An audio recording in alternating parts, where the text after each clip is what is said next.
I didn't have much hope for today, but somehow a plan took shape, as it always does. Last night, the music went on all night. It didn't bother me as I fell asleep through it.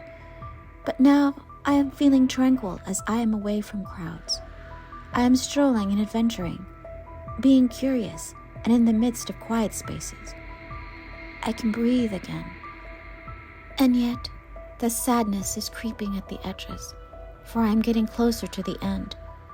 With each night I fall asleep, with each morning that I awake.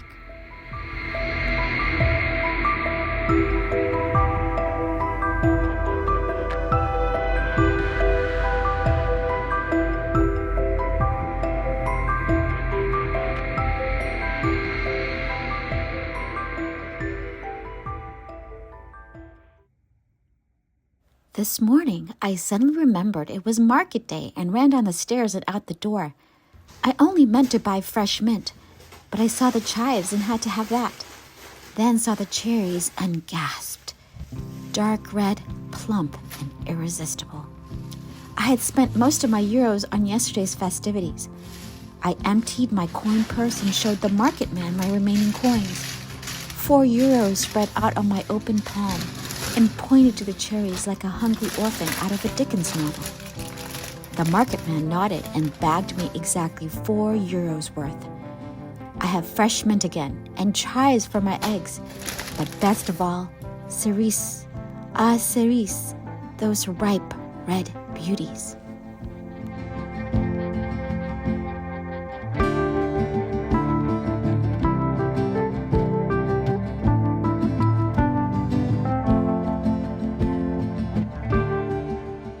I packed a lunch with some cherries thrown in and took the Dénuet tram to the 13th Arrondissement. I found another section of La Petite Ceinture to explore. It is a short one with a walled-off tunnel like the others. According to the signage, this section originally extended from Rangy Station to Masséna Station and was closed to passengers in 1934, but remained used by freight trains until 1991.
There are chairs, benches, decks, even a little garden, and gorgeous wildflowers.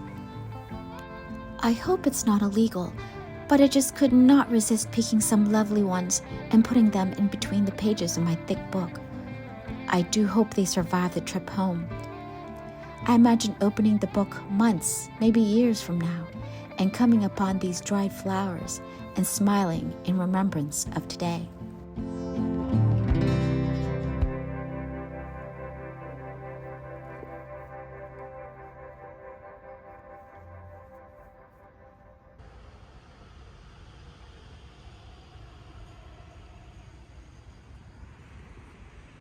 I walked a little ways and found Parc Kellerman, very pretty with a pond, waterfall, lots of lovely green benches and shady spaces.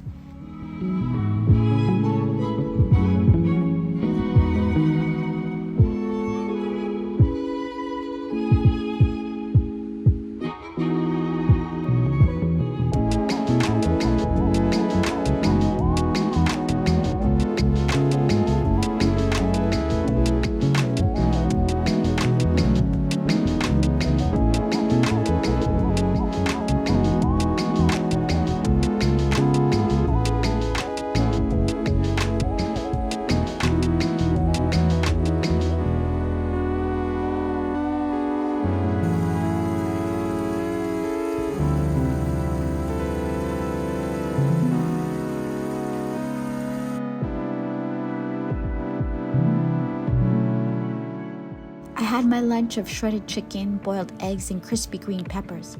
And of course, my cerises, which were divine. I think I shall have to make a cherry clafoutis with the remaining ones at home.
After lunch and reading my book, I walked around the 13th Arrondissement a little and found a charming neighborhood to wander, with old houses covered in ivy and flowers.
Then onto Bibliotheque Saint Genevieve by the Pantheon.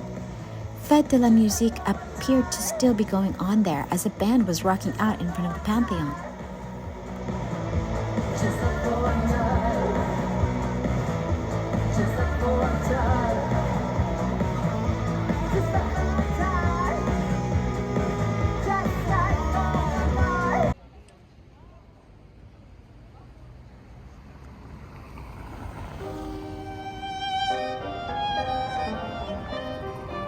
The library tour was a treat, as it was in English by a lovely French lady. The reading room was magnificent, built to resemble market halls and train stations of the time by the architect Henri Labrouste, the same one who designed the breathtaking Bibliothèque Nationale François Mitterrand. The ceiling is supported by green wrought iron buttresses and columns everywhere. Before it became a library in the 1800s, the building started out as a 9th century abbey dedicated to Saint Genevieve. Genevieve's most heroic feat, it turns out, other than being a consecrated virgin, was a prayer marathon in which successfully through divine intervention, persuaded Attila's Huns to attack Orleans instead of Paris in the year 451. And that is why she is a patron saint, not of Orleans, but of Paris. By the way, being a consecrated virgin is still a thing in this day and age. There's even an association and is considered an actual vocation as seen through the eyes of the Catholic Church. You get officially declared by an archbishop and get a big party celebrating your devotion to prayer and purity. You are a bride of Christ, but unlike nuns, you live in the world like regular people.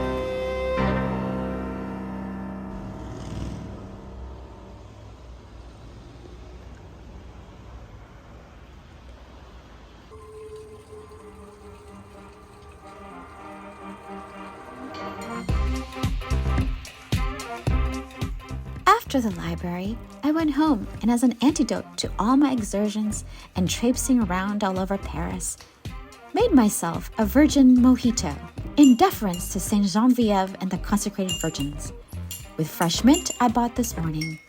So refreshing and sweet.